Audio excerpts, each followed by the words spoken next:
So TikTok has just told us exactly how their algorithm works, and this is quite fascinating. And this is super important to understand. This is important to understand if you're in marketing, if you're an influencer. So if you've ever been curious to understand why certain kinds of content pop up in your FYP page, stick around because we're going to go through this and I'm going to help you understand exactly how this algorithm works. So this is the website that we're on for TikTok at the moment. We're on their Chinese website because this is where they've released their information, and obviously this is the birthplace of their algorithm as well. So it's probably the best place for us to be reviewing all of this.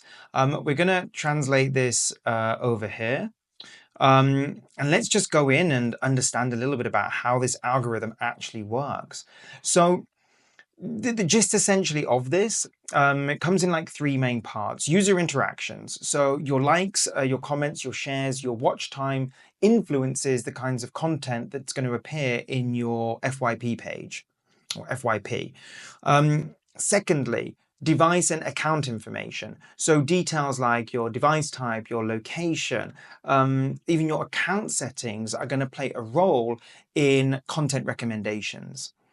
And then lastly here, content information. So the system analyzes details such as captions, hashtags, and even sounds that might match your interests. And again, will feed you that content in your FYP. And I know what you're thinking, because sometimes it feels as though the apps are listening to us, right?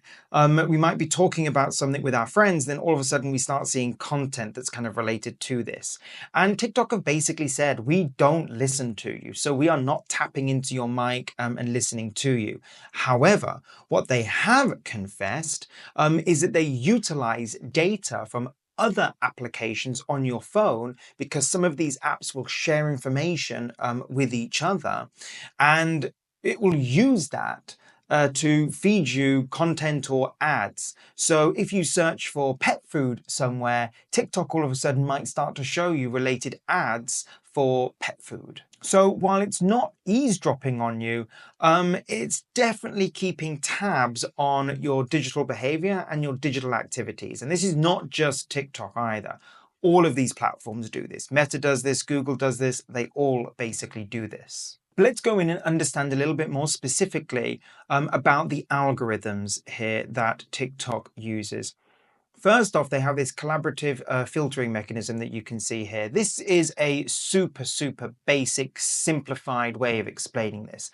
And it's essentially saying that if you're this blue character here, for example, if you watch content related to cars and you watch content related to sports, if somebody else also watches content related to cars and content related to sports, but then maybe they also watch content related to gardening, the algorithm is going to assume that you might also like this content, and so it's going to feed you content related to gardening now, and then it will monitor and see how you begin to interact with that content. But this is just like a real simple way in which this algorithm works. It actually is a lot more complicated than this, and it's a lot more interesting than this as well. So let's start to read down a bit further here.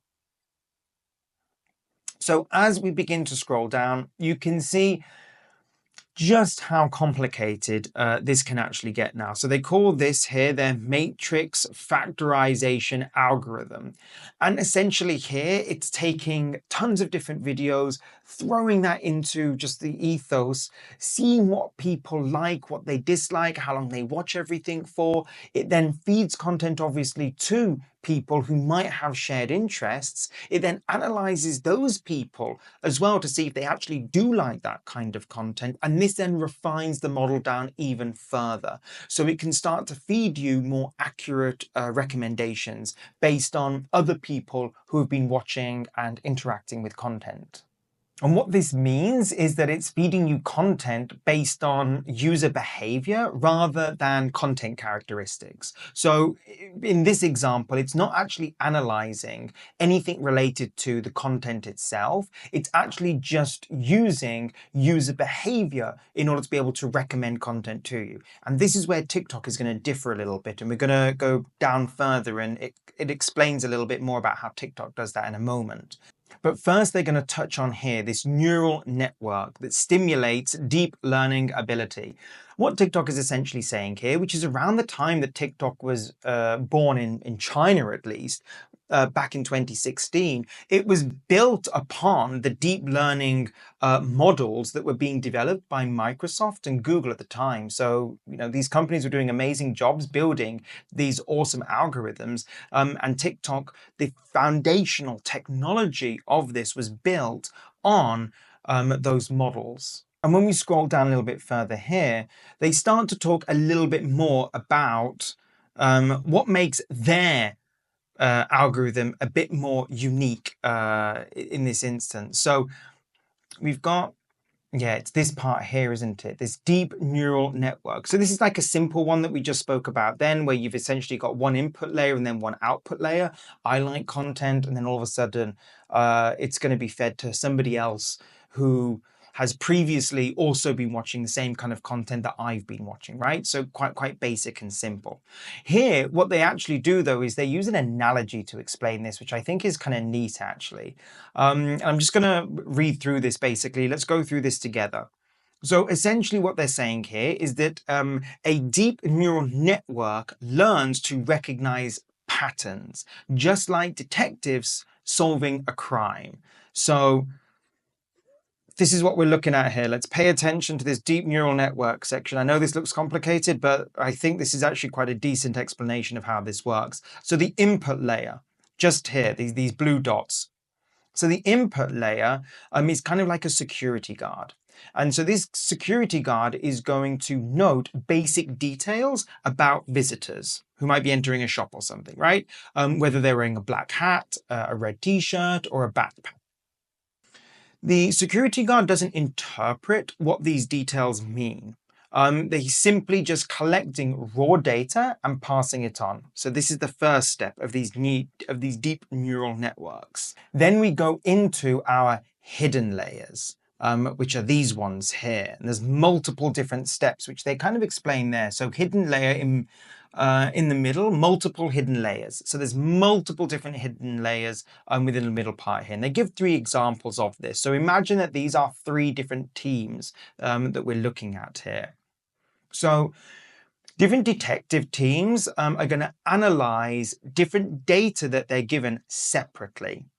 So team 1 is going to see that a black hat and a red shirt often appears in store theft cases. Team 2 in the middle here notices that a backpack and 8 a.m. Matches stolen package cases. And then team 3 over here combines these findings into a detailed profile. So a black hat, a red shirt, a backpack, multiple different theft locations, and it begins to identify patterns that point to repeat offenders. Remember, we're using here a detective analogy. This is not a real thing. It's just an analogy. The output layer over here is kind of like your sheriff. So the sheriff is going to review, so our sheriff here is going to review the combined findings from all of the different detective teams. So from all of this information that's been given in the middle there, it compares the profiles then of known criminals and then announces a suspect's identity confidently. So it's saying that this person is going to be the serial thief, right? That's the output. But then you have the training processes, which is the detective is going to make mistakes. They're going to keep on mistakenly identifying the wrong person, right? Because they're saying that, oh, this plus this obviously means this. And this is where the training processes come in, which is how the models get refined and improve over time. So initially, the detectives are going to make frequent mistakes. They're going to wrongly suspect somebody of being a criminal just because they wear a black hat. The captain is then going to correct these mistakes by pointing out important information that was overlooked, such as details like the time of day, for example. The detectives will then slowly start to adjust their methods and emphasize previously ignored factors. And so over time, this makes the team more accurate and efficient at identifying who the criminals are. So in deep learning, the guard represents input data, really, really basic features. The detectives represent the hidden layers, processing information to find patterns. And then the sheriff represents the final output decision. Neural networks are improving these practices through then training and gradually learning which details matter the most in order to be able to solve real world problems. So they're learning which data metrics matter the most in order to be able to feed you the right kind of content. And this is all, again, 2016. So TikTok was launched in 2016. So just as the recommendation algorithm began to enter the era of deep learning, this is what TikTok basically was building the entire platform on. But we need to talk about something that's unique, obviously, to the way in which the TikTok model works here. And this is their Twin Towers model, or their twin tower retrieval model, as they call it. Now, the TikTok Twin Tower retrieval model decides which videos to show you using a multi-step process. So first, the videos enter into a large pool. Then a smaller set is quickly selected, and then it's going to be ranked carefully. The retrieval stage, so this is where the content's just been selected, so the selected content quickly uses the two-tower retrieval model in order to be able to feed people the right kind of content. So let's just say how this works is like they have like a step-by-step here. So let's go through this step-by-step and we'll look at this image here. It's written in Chinese, but I think we can understand from the visuals. So the number one here. So they convert everything into numbers. So this is called vectorization. And so both users and videos are converted into sets of numbers based on their characteristics. And so they give an example of this here. So a cat video might be given the numerical value of 0, and a dog video might be given 1. A short video, just something that's less than a minute long, might be given the numerical value of 0 again, and a long video might be given the numerical value of 1. So that means that a long cat video becomes something like 0, 1. And users get similar numerical representations also based on their preferences. Then this two towers approach here, it's the separate deep learning models. So user numbers enter one of the deep learning models, which is going to be the user tower. And then video numbers enter another model, which they call the content tower. And each of these models learns from data and creates numerical representations, which they call embeddings. At this stage, these embeddings kind of lose their real world meanings because everything now is just a mathematical code. Everything has just been converted into an equation. So everything from beforehand is now just code. And then we enter into same vector space. Now, same vector space is essentially a digital fingerprint. Both the user embeddings and the video embeddings are put into one shared mathematical space. So they're both put into the shared space here. And then each are going to be represented by their own unique numerical fingerprint. And then after this is when the matching can happen. So this is then going to match the user and video. So the model is going to compare the distance between your fingerprint and the fingerprints of videos. Videos with fingerprints closest to yours are going to get selected. And the closer the fingerprints, the more likely it is that TikTok is going to show you that video. So in short here, TikTok turns you and your videos into a set of numbers. It uses then deep learning to create these mathematical fingerprints, and then it finds the videos that are going to be closest to your fingerprint to quickly decide what kinds of content you're most likely going to enjoy. So putting all this simply here, I guess, the recommendation algorithms learn what you like by turning your behavior into maths. That's what it does. It just turns your behavior into a mathematical number. And instead of trying to understand your feelings, whether or not you're happy or you're sad, or content types like sport or movies, these algorithms use numbers. They look at your actions, so what you click, rate, or save, and then it converts that into a mathematical relationship. So think of it essentially like this, how they've kind of explained it there.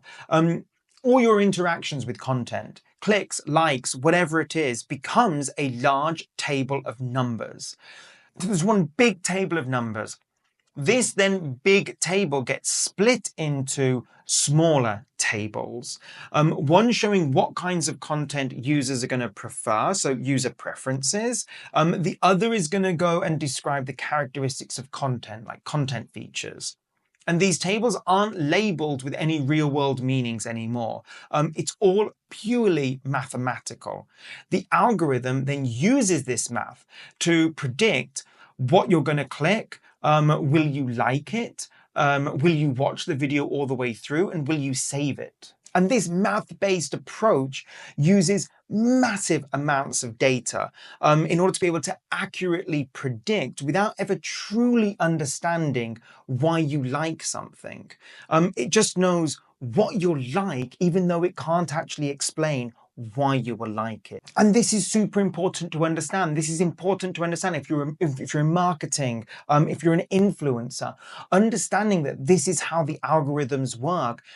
It means that when you do start to see trends, when you do start to see accounts or really successful, whether it be keywords or content being pushed out there, there's a reason why people copy and imitate this. Because by creating content that's similar to something that's already popular with your desired target audience, these algorithms are then going to start to feed that content to that same audience, because it's broken the content down and it's broken your target audience down into a mathematical equation.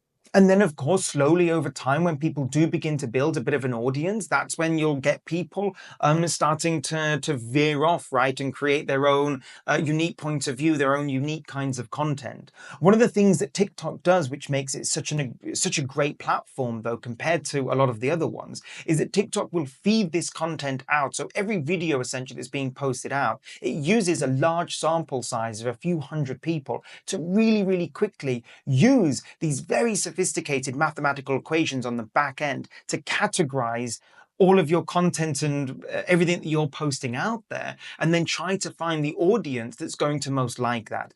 And if there isn't really an audience, it's going to fall a little bit flat. And if there is an audience for it, that's when all of a sudden things can become super viral super quickly. Now, TikTok has even more about this. I don't have time to go through all of this, all the other stuff that they've published and released today. But if you would like a follow-up to this, do let me know. And if you've got any questions, thoughts, feelings, whatever it is about what we've just discussed today, let me know in the comment section as well.